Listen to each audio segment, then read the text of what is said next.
Okay then, let's bring over YouTube. I have one last thing to get with the Forgotten. He needs Mega Satan, I believe. Let's make doubly sure. Yep, that's Mega Satan.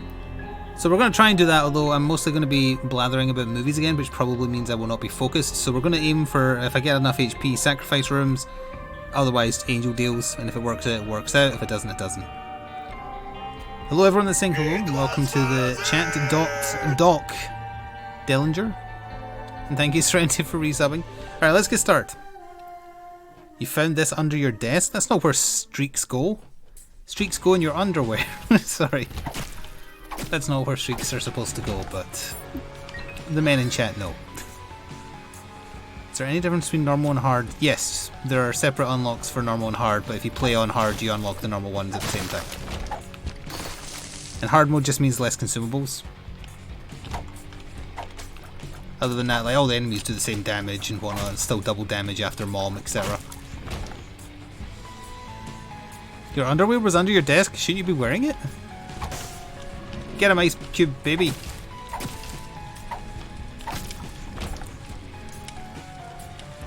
Okay, apparently a lot of people have their underwear under their desk while watching my stream, which is one, flattering, but two, also gross.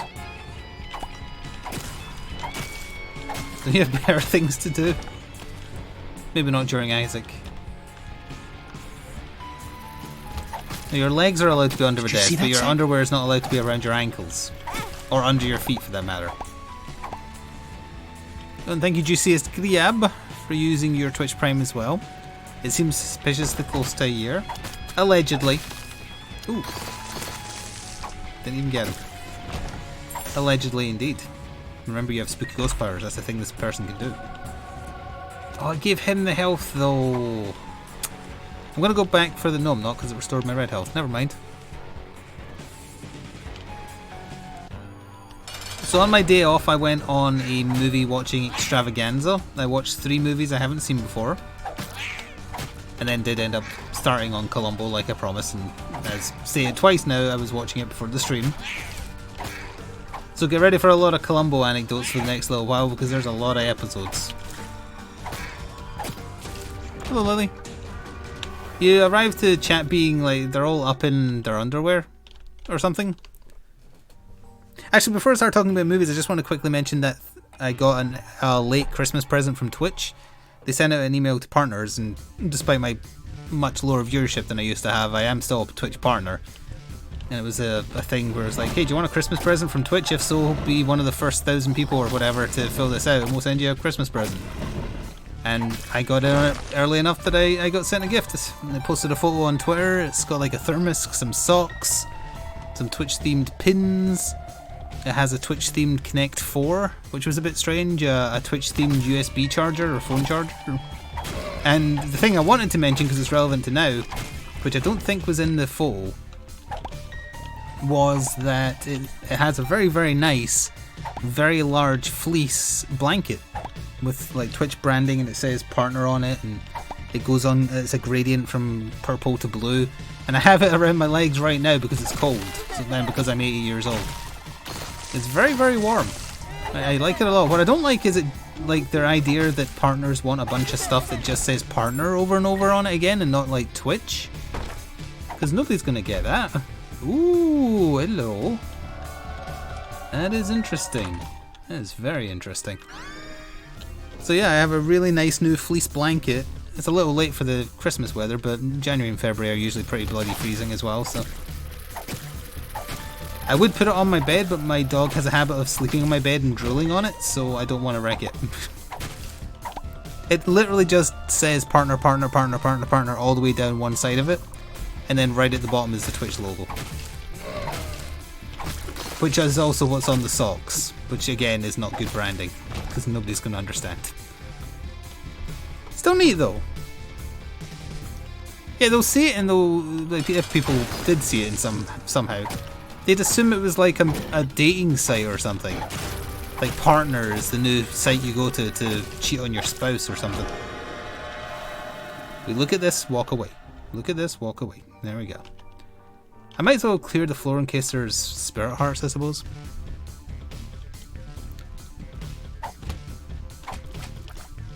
No, I'm not going to wear a blanket when I walk Sora. Also, Sora doesn't want walked. Although you have reminded me, I saw somebody wearing a very, very strange thing. Like, it's not incredibly uncommon here to see, like, early in the day, people nipping to the local stores in their pajamas and, like, a dressing gown on. But I saw this lady, and it was like, it must have been like 2 or 3 in the afternoon. And I don't know if this is a fashion thing, because I know nothing about that stuff. It was a hoodie, but it was a full body hoodie. And they were just wearing it in the middle of the day. I don't know if you would count that as a body blanket, but it had a hood. No, not a onesie, because the onesie has like separate legs. I'm meaning it's a hoodie, but the hoodie went all the way down to her ankles. It didn't separate for her legs. Sorry, I started talking with my hands there, that's why I stopped moving. Even though none of you can see my hands, so you couldn't see the example I was making. They're called thuggies? What? You're wearing a full-length hoodie right now, so they are a thing. Don't you trip in them? Yeah, kind of like a trench coat, but with a hood and all made of hoodie material. Yeah, hoodie dress looking thing. Well, apparently Kane is wearing one currently. It's comfy, okay. Yeah, I get that. It's the first time I've ever seen one. Like a fleece, yeah, like a fleece poncho. Hang on, let's see here. Yeah, that's them. It didn't have like the patterns on it. It was all one color, but yeah. That's so weird. It looks like somebody's hit them with a shrink ray, so they no longer fit their hoodie. Are we going to have an After Dark Twitch watch party? No, we're not going to. Well, I don't think they even ever added watch parties to the UK, did they? Nor are they something I'm interested in, but like I said in the Go Live message, you don't violate any rules talking about movies. It's only when you start streaming them, or TV shows, reality TV, anime, that you rightfully get bitch slapped. Because you're being stupid as AF. And if the system has to change to stop those people being stupid AF, everybody suffers because they're idiots. But I want to talk about movies. I don't want to talk about morons, because there's plenty of other places to talk about morons. It's called Twitter. Hello, Hopka. I don't like that combination of emotes at all. On my day off, I watched 3 movies I have never seen. I watched the 2009 soft reboot of Friday the 13th. I watched Prometheus, and then I watched Alien Covenant. So that's what we're going to talk about. I don't know if it's going to span 2 videos. I've got a lot to say about all of them. Kinda. We'll see how it goes. But I did also learn an interesting fact before the stream. In 2017, there was meant to be another Friday the 13th movie, which would have been the 13th in the series. And the reason that Paramount cancelled it is because Rings, the soft reboot of Ring, The Ring, whatever, never seen it, did so poorly it scared them, so they decided to scrap the Friday the 13th film. That, and I imagine the reaction to the 2009 one, because I believe it was fairly indifferent.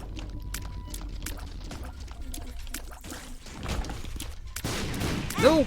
Damn it. Well, it doesn't matter who I use now. We've got 9 lives, so it's fine. Oh, it matters for this run though.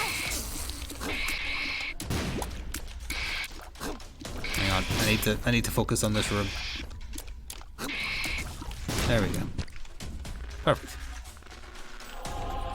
Well, we'll get talking about the Alien films. Don't you worry about that. But Friday the 13th, 2009 version. It's I don't even really think it's meant to be a soft reboot, but he ain't in space, so let's call it that.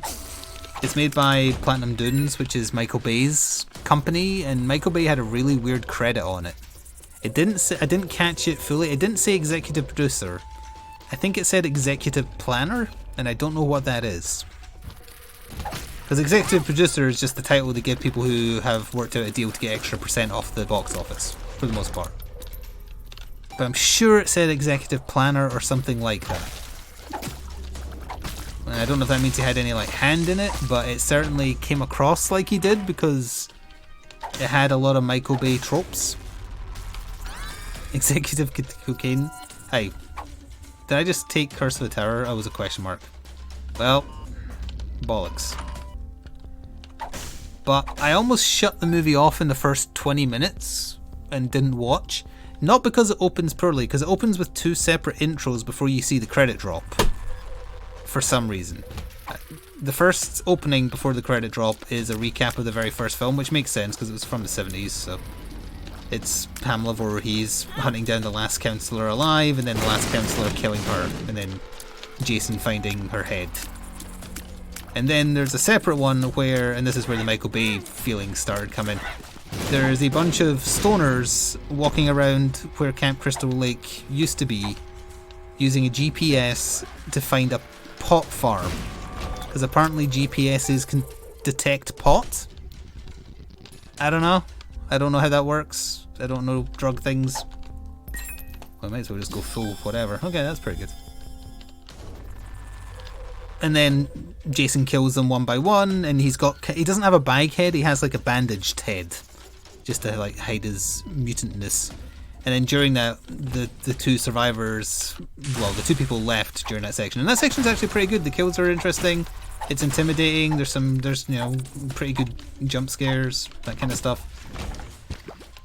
They go to where Jason's been living, which is in one of the abandoned Camp Crystal Lake huts, and then they find a picture of his mother, and then, like, almost direct to camera, the guy turns to the girl and says, "Huh, you look just like her." And then that scene ends with like Jason killing everyone, and he's just about to drop his machete on the girl, and then it cuts. And I'm like, okay, she's still going to be alive. He's going to keep her prisoner because she looks like his mother. That's exactly what happens. It's not surprising at all. And then you see the title drop, and then the first actual scene of the movie plays, and that's where I wanted to shut it off. Most of it is out of focus. I don't know why. I just think they didn't notice. It's the gas station scene for anyone who has seen the movie. It's mostly out of focus. Every scene where he's talking to the guy behind the till is out of focus. And then every so often his reverse shots are out of focus for the main character, the guy from Supernatural. So it just came across like amateurish. The first 2 intros are like 15-20 minutes. We take the... Oh no, I have to kill the angel statue without getting hit. We'll give it a go. Michael Bay is listed as a producer. I don't think it said producer. I'm very certain it did. Yep. Okay, hang on, I need to now focus.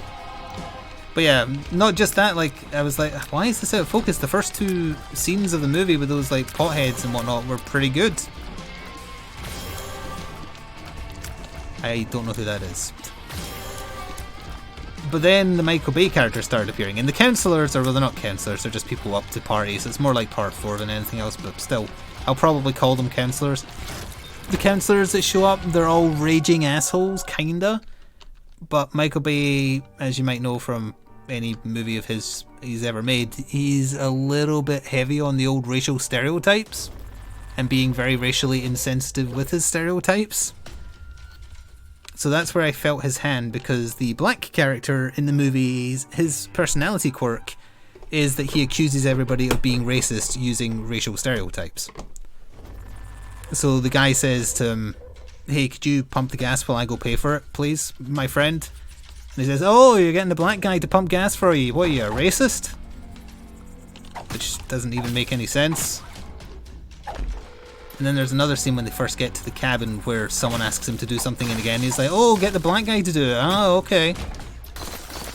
Which again doesn't make any sense. Also, these people are supposed to be friends and they act like raging assholes to each other. Well, actually, it becomes more apparent as the movie goes on. They mostly tolerate the rich asshole who owns the house. You watched this movie last year and you remember nothing about it? Well, buckle in, because I watched it yesterday and I remember a lot. So I almost switched it off at that scene, 1 for how poorly filmed it was, and 2 for just like how broad and horrible the characters were.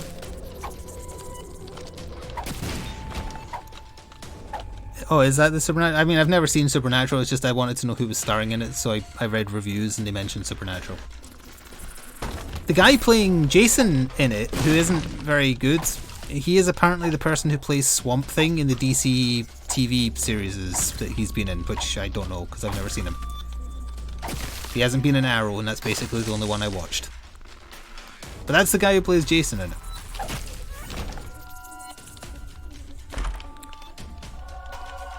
I mean, I get there is really people like that. Like, I mean, you just need to watch Borat to see like frat boys saying kind of horrible stuff. But it's the lazy attempt to turn it on its head by being a black guy saying it that just makes me super uncomfortable with how tactless it was. I mean, it wasn't funny if it was meant to be funny.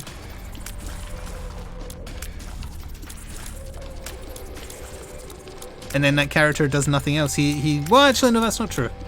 He does spend 90% of the time he's alive just being stoned.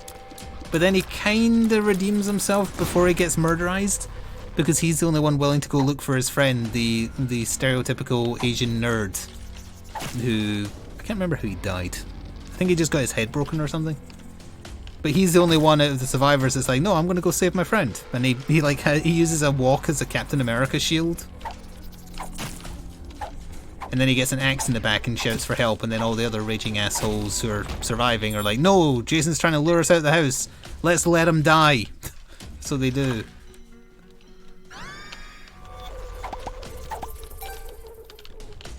And the setup is, like, after that opening where the sole survivor is obviously the person who looks like Jason's mother, so he's not killed her. 3 weeks later or whatever, her brother is looking for her, and that's the main character. And he goes around talking to people who, given how many weeks have passed, he's probably already talked to, which didn't also make any sense. Like, he talks to an old lady who's just like, oh, if someone's gone missing here, they're dead. Don't bother looking for them, they're dead. Leave us alone and leave him alone. And then he says, what do you mean him? And then she doesn't answer. But that implies they know Jason kills people, and they just kind of ignore it style.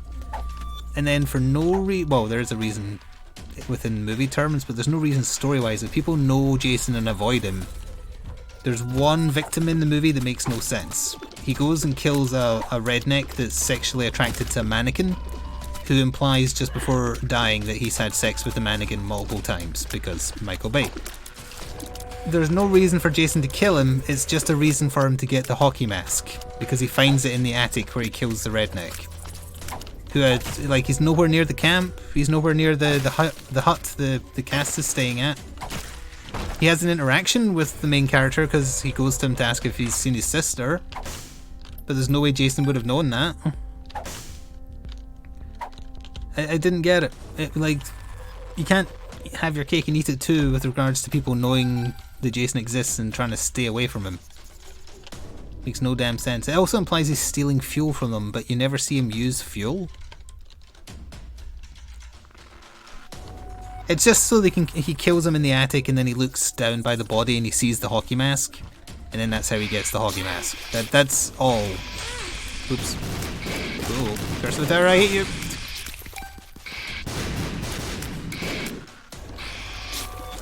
Well, it's not his house. It's like well, yeah, that's a thing. He's in a barn for a farm that he works for. Why is the barn attic laid out like an actual attic? That didn't make any sense either. I missed that one.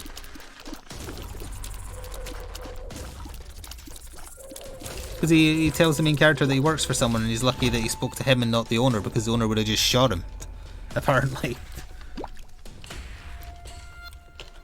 I mean, it's filmed pretty well, and like it's a stereotypical, like, they get picked off one by one. Jason uses a bow at one point, which makes sense because this Jason had the camp to himself for years, and you see like the archery range and whatnot later in the movie, so it's like, okay, fine, yeah, he'd probably teach himself archery, it's there. The only problem with that scene is he's using a modern day composite bow. What are those bows called that Hawkeye uses? He uses one of them, which would not be in the camp in 1980 whatever. And certainly not, I guess he could have, you could make up an excuse like, oh, he killed a hunter in the modern day and got it off him.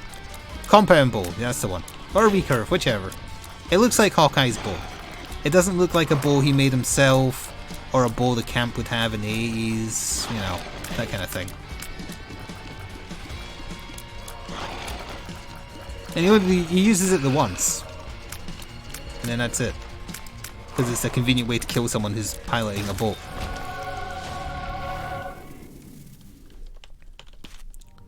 Hello, baby. Sure.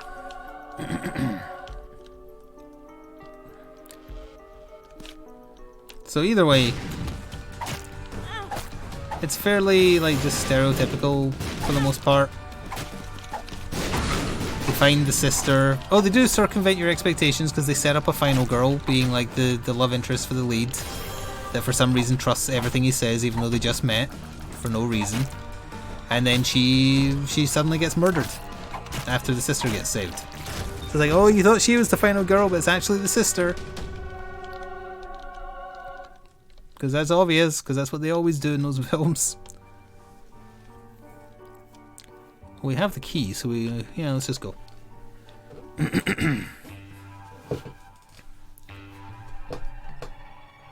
They do take Jason out in a pretty cool way. They're in the barn where the redneck was. I guess that's to imply it was close to the camp. And then they wrap a chain around his neck and chuck the chain into a wood chipper, so the chain gets drawn in and then Jason's face gets drawn in. So they kind of kill him like that, but then it did the Friday the 13th thing where they throw his body into the lake and then it's all peaceful for a second. Then, oh, Jason breaks through the thing. He somehow has his mask back even though it fell somewhere else. And his face is fine. Well, relatively speaking. And then he grabs the girl and then it cuts the credits. And then that's how it ends.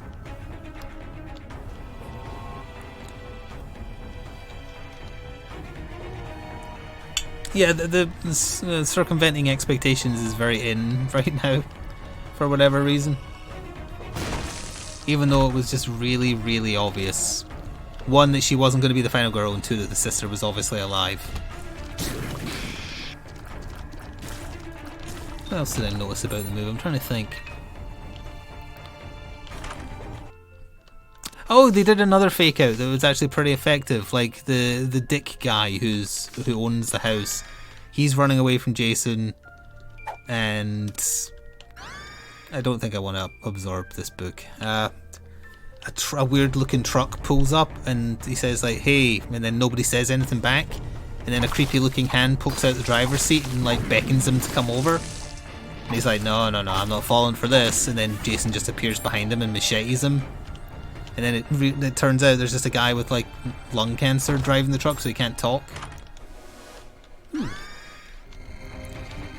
So that was a fun way of circumventing expectation.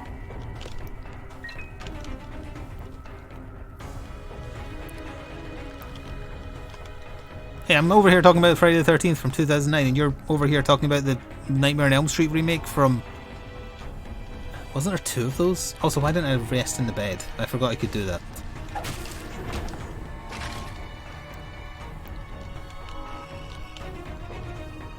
Oh wait, and black markets work again. Forgot that too. Oh, I see. Didn't think that through. I can't get to it. Oh yeah, it tries to explain how Jason kind of teleports around the park as well. He has an underground bunker and tunnels and stuff that go under the park. Which again, didn't really need explanation, really. It's also to try and explain how he hides the bodies to cover his crimes. The miniature game, as far as I'm aware of Battletech, there was some like issue with some of the Kickstarter funds at one point. Apparently it was used to like buy an office or something. I don't know. I'm not sure. So let's throw out a big old allegedly there.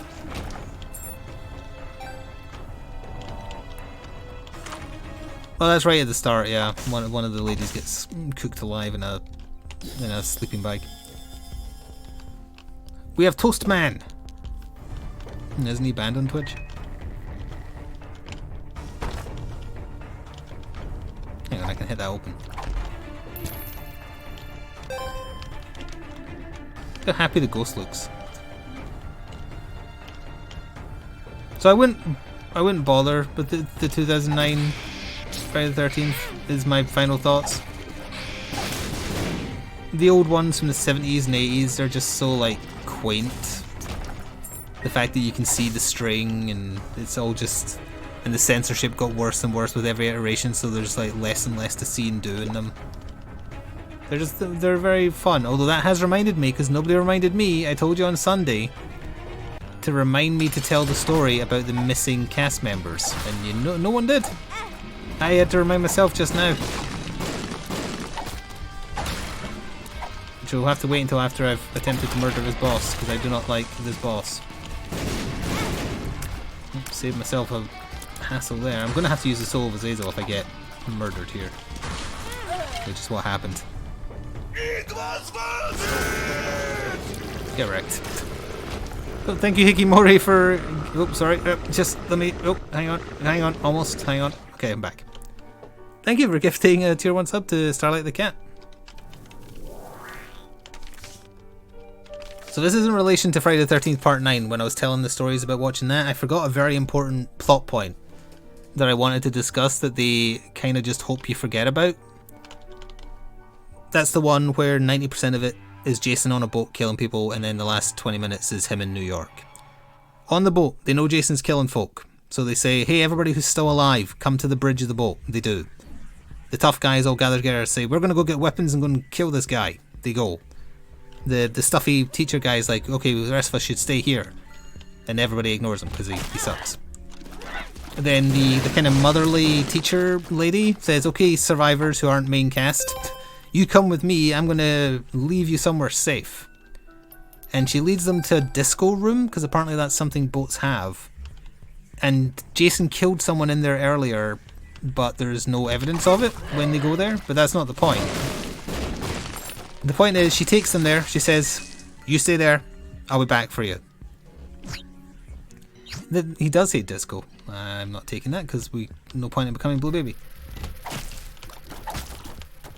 So then it cuts to later in the movie. The ship, Jason's done enough destruction that the thing is falling apart, starting to sink. So they need to get to the lifeboat. And then the motherly figure says, oh no, I left those insert characters here in the disco room. I need to go get them.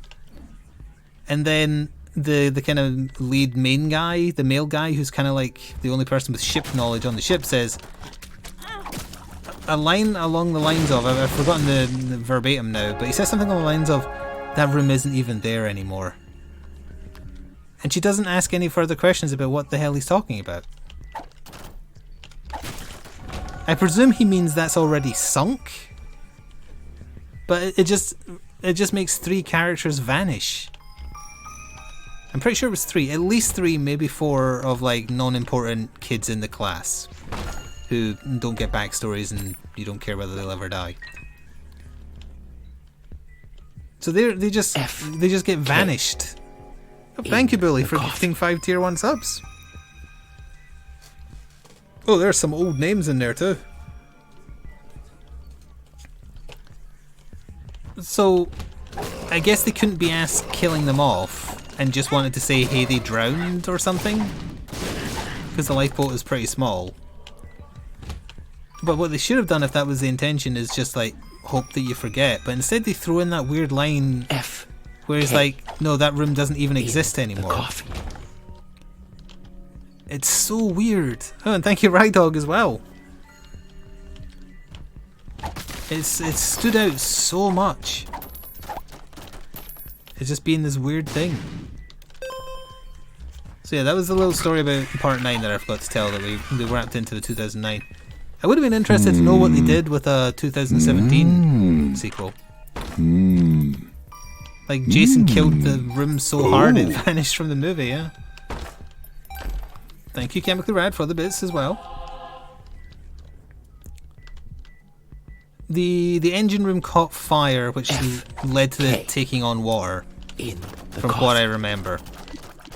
And then, because Jason's a nice soul, he sees a fire alarm and he hits it. For some reason, which also I didn't understand now that I mention it. Thank you, Hikikomori, as well, for 10? Where are you people getting all this money for gifted subs? Thank you very much. And thank you, EVP, for resubbing. That is also the movie where Jason stops a lady from being raped, I suppose. So maybe he is meant to be a nicer chap in that one.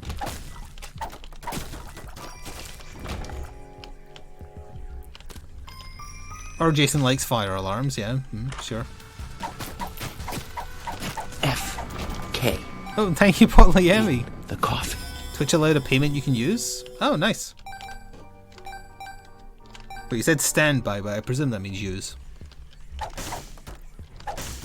Alright, see now I need to let my voice rest a little bit before I start talking about Prometheus, because... Oh boy, Prometheus. Actually, you know what? That makes it sound like I hated it. I actually really, really liked Prometheus, which might also make people annoyed. I hated Alien Covenant.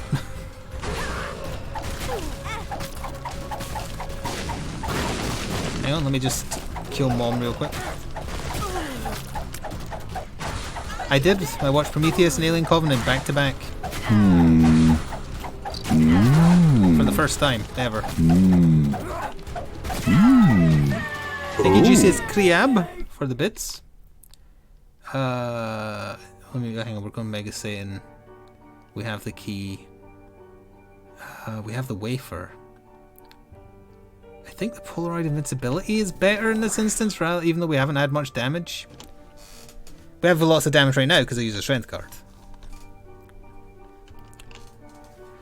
Look, I know the memes about Prometheus. Yes, they keep taking their helmets off. Yes, 2 women running away from a rolling spaceship thought the best thing to do was to run with it rather than off to the side. Yes, there's very stupid things, but overall I thought the movie was excellent sci-fi. But the more you think about it, the more mistakes and oversights and confusion you will find. But the actual watching of it I thought was really good. I was thoroughly engrossed. Well, that's the part I wanted to get to, yeah. I mean, I presume by this point everyone who wants to see Prometheus will have seen it. Well, because I didn't want to see it. Or I would have seen it by now. I just thought, I got a box set of the Alien movies and was like, sure, why not? Thank you, Police of Cake. Welcome back.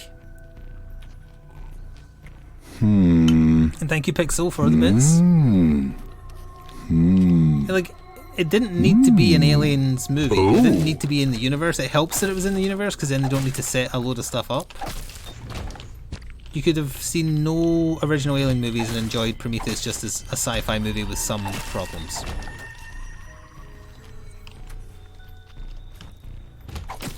But yes, the part I wanted to talk about is at the bit that made me very annoyed.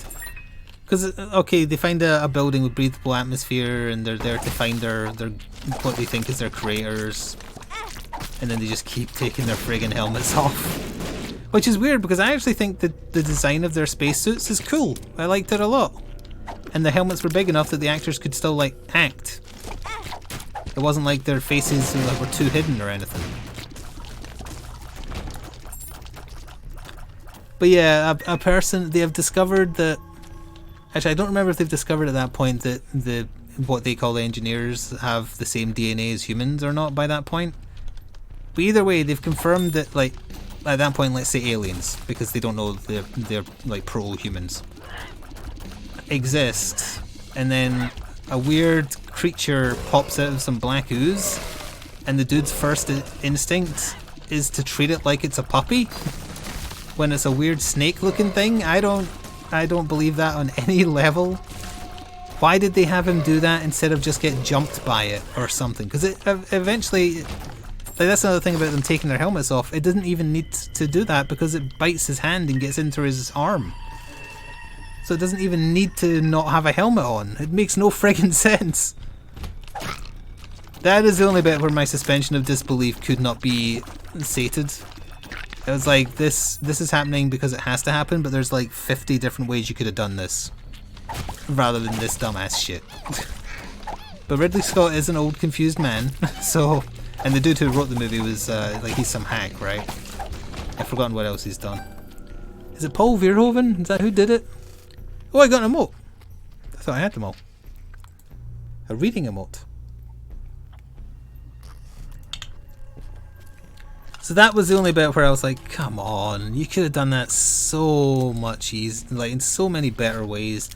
I could have done it in better ways and I know nothing.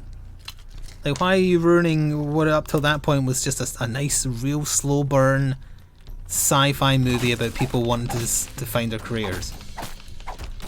Michael Fassbender is great. He is definitely the highlight of that, and he's the only good part of Covenant. He is a fantastic actor. I hear he's really good as Magneto as well, although I've not seen him as that.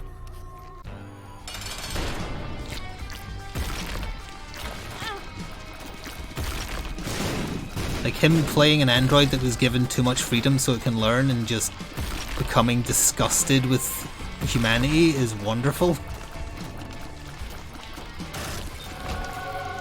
Oh, I think this gives me spawn, so it's worth it even if it lowers my stats. Yeah. Yeah, and that's sorry Bethlehem, we'll just do this. That is such a fun and genuinely terrifying plot for a film. We found God, we found our creator, and they wanted to kill us. One makes you lost. That's terrifying. But also, like the scene with him talking to other scientists, and he's one of the milk-filled aliens, androids. And he says to the scientist, like, why did your species create mine? And the scientist just replies, because we could. And he kind of scoffs at him and says, can you imagine if your creator said something like that to you? How he doesn't say disgusted. Does he say disinterested? No, that's not the word. I can't remember what word he used. It wasn't disgusted because that's too strong. Because he's meant to be he's very clearly sick of humans, but not quite full evil. He becomes a comic supervillain in Covenant.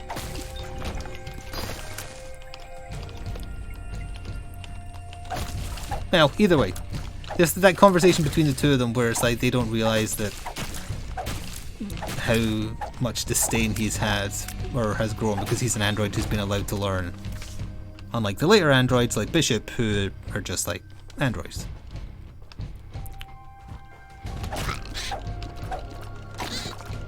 And I know people probably have issues with the fact that like you don't get the answers, you don't learn why the engineers wanted to wipe out humanity after creating it.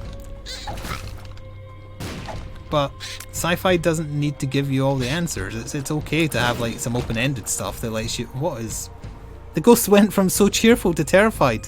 That was like going from 2019 to 2020 onwards.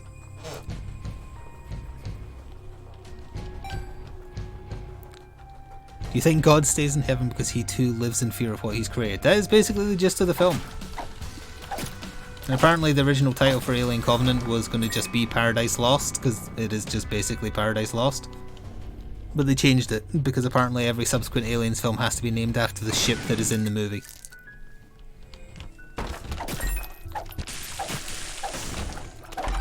Oops.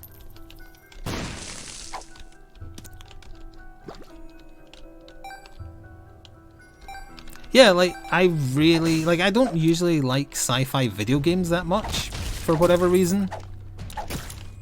I don't mind them, but, like, Mass Effect 1 is a perfect example. Like, that game is fantastic, it creates a fantastic world, and then they go and fuck it up after that. But it's a little bit in reverse with the Aliens movies, because the first Aliens movie is a slasher film. Also, apparently the first Aliens script was written gender neutral, for the record. I heard that, I don't know if it's true. Every part in it was written gender neutral, so it was just whoever they thought was right for the role. So the fact that Sigourney Weaver played Ripley is just because she was right for the part. It was never meant to be a final girl, apparently. Even though it's a slasher film, so final girl syncs up with that. And the second movie is just sci-fi action. With a little bit of horror, I guess. And then after that, they're relative levels of bad, but still. None of them are heady, what is existence, super slow, almost 3 hour long, just people talking or acting at each other movies.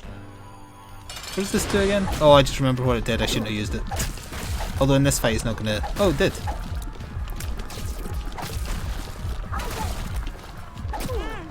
I really should double check what things do before I use them, because now I can't use the skeleton to block shots. Oh, Polaroid came through for me in the clutch though.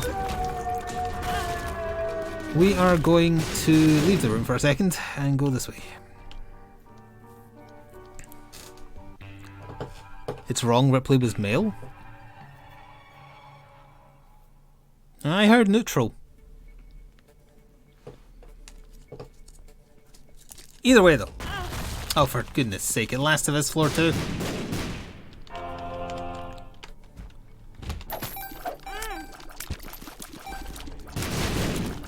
forgot what I was saying. Oh yeah, so Prometheus, it doesn't match up with any of the previous Alien movies' themes or the way they tell stories or what they're for. They're for either seeing people get killed by xenomorphs or watch people shoot xenomorphs. That's the only two things those movies are meant to be. So I can understand not liking Prometheus because it's nothing like them. Whoops. And there goes those extra Sparrow Hearts.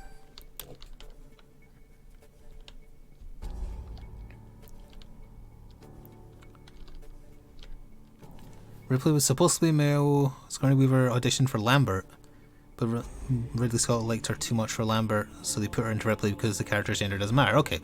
So it's kind of like in the middle of what I said there.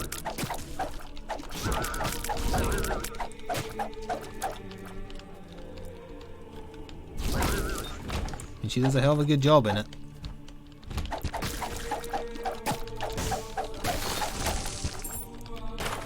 So anyway, yeah, I highly recommend Alien Prometheus. Well, it's not even called Aliens Prometheus, it's called Aliens. No, it's called Prometheus, sorry. But then they had to tack on the name, like, to go into Covenant a little bit. Oh, congrats, Daniel. It's a big step for Orc kind. They've learned to become homeowners. And there's a lot of them.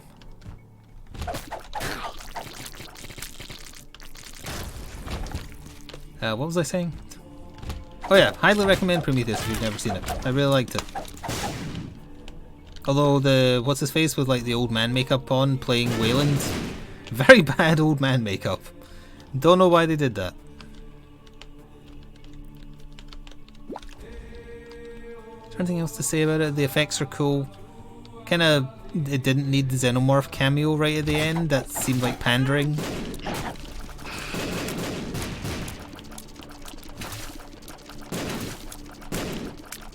Oh yeah, and the well, again, this is pretty big spoilers if you care about it, but the main character having to give herself a C-section using a medical thing meant only for men is a very, very disturbing sequence. Giving herself a C-section for an alien baby as well, a squid monster.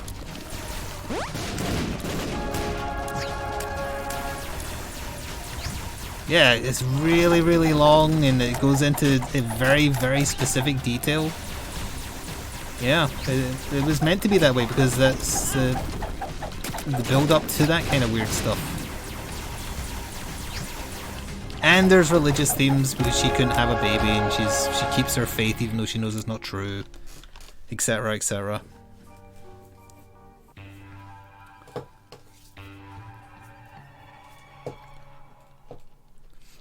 It did then run around afterwards and then eat or have face sex with the engineer man. Yes. I'm not sure if that will end well for me or not, absorbing all that. I definitely don't have enough health to kill him yet, so I might clear a couple of rooms and see how it goes.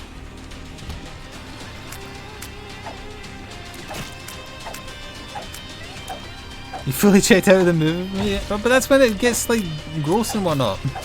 That's fun.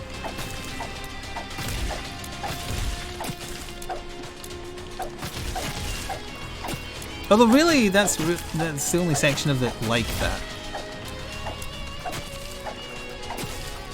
I think the only person to kill anyone after that is the engineer, and he just like throws people.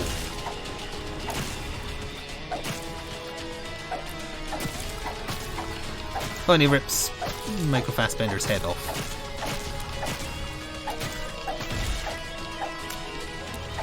I've never seen Event Horizon though, but I'm aware of it and its similarities to 40k.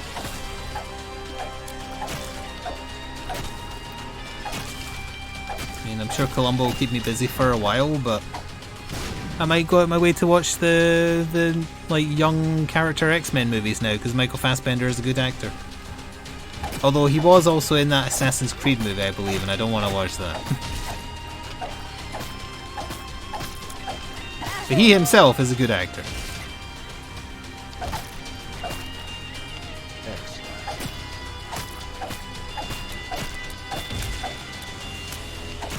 Oh, if I watch them, I'll watch all of them. Honestly, if one of them is terrible, that gives me more to talk about. That's the good stuff.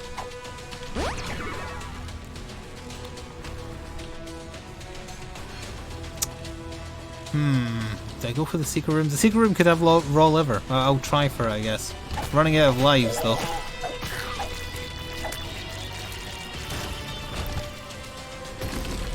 We're also running out of time to talk about Alien Covenant. I feel like I could go into that for quite a while, so we might want to save it for the next episode.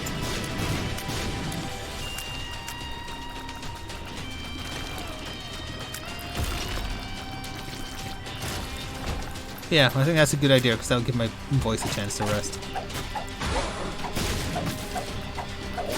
So I kind of went the gamut with the movies I watched, because I watched one movie that was kind of like, whatever, even though I did almost turn it off 20 minutes in. And then one movie I really liked, and then one movie which was crap.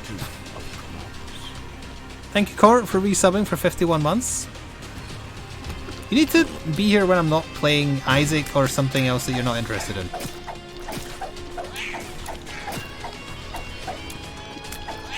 But I understand your sleep schedule might not allow that. I just got done talking about 2 movies, and I'm going to talk about a third one in a minute.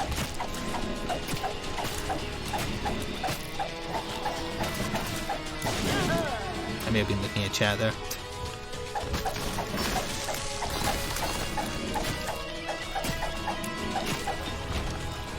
Okay, give me something good. Your internet schedule has been disagreeing with my streams for like a year and a half at this point.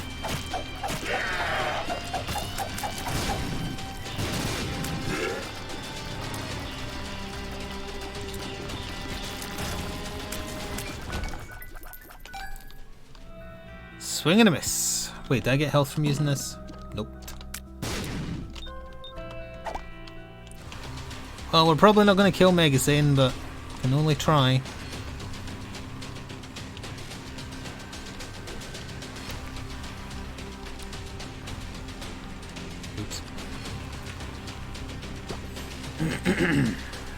What's this? Hangman? No, that's not gonna do it. Stay still.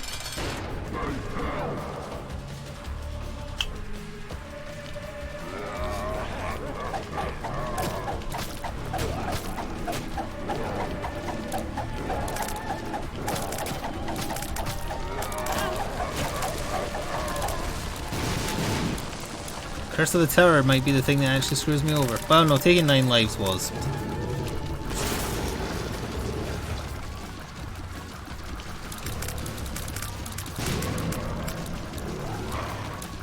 And the fact that I kind of need to stay in this form now, so I'm rooted to the spot.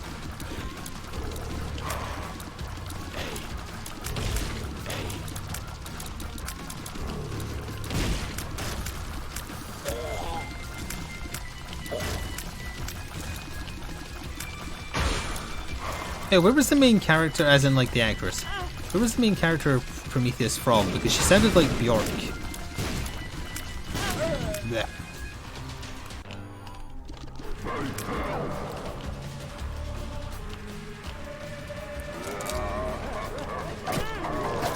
Well, I could start on life number 2.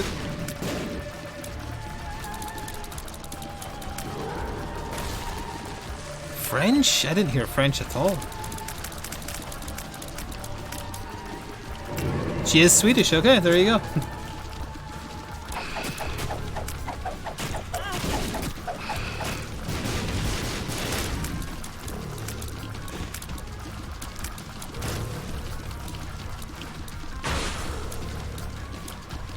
Yeah, I don't really like her acting in the movie, I will say. And she isn't a very good main character.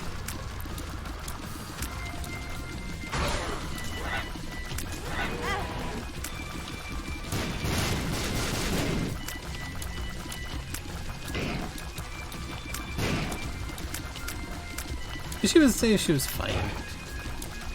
She's the only one that talks any sense. Although she does also do some stupid stuff. But she's the only one who's like, yeah, we just discovered like God hates us. Maybe we should like not do these things, and we shouldn't go wake one of them up now that we found one of them alive. That might be a bad idea. They want to kill us. And then Wayland's like, nah, let's do it. It'll be funny.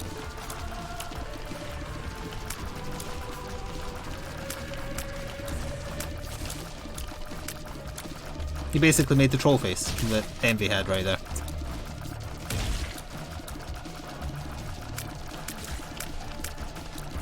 To lead into the conversation about Covenant next time, did she just not want to do it? Or did they kill her off to like make the plot work? Because if she was still alive for Covenant, it wouldn't make a lick of sense.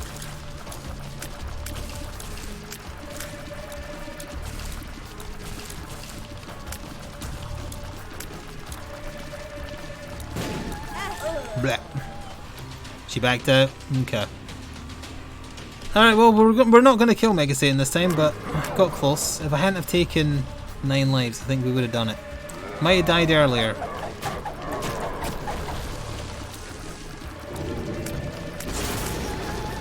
She wasn't killed off in flashbacks, but you discover her fate in Covenant.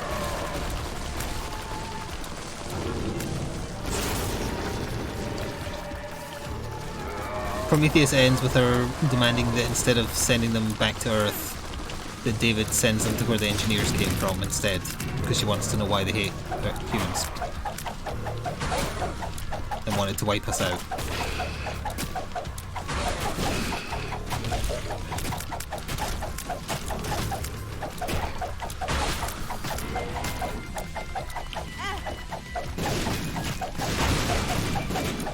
Well, at that point everyone she knows is dead, so maybe she's probably like, well, screw it, let's just go.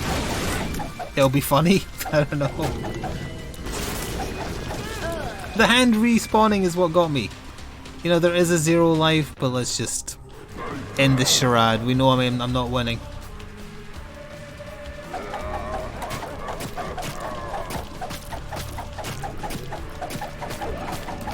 Maybe next time. Better luck next time. Which is my 1 sentence review of Alien Covenant. Even though I doubt they'd make another one after that.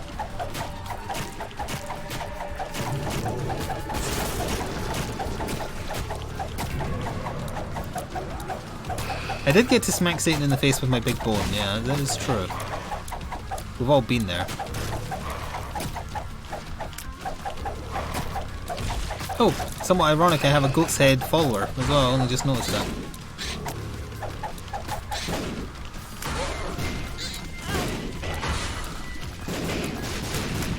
I said I was just gonna like murder myself instantly, but then I kept on fighting.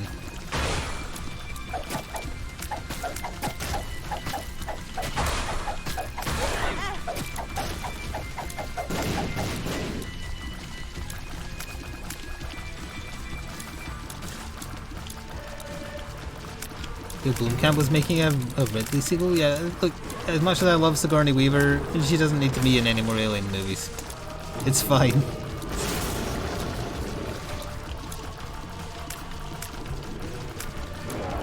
Oh no. Wait, why is there still an enemy when he's doing attacks? That's not how this fight works!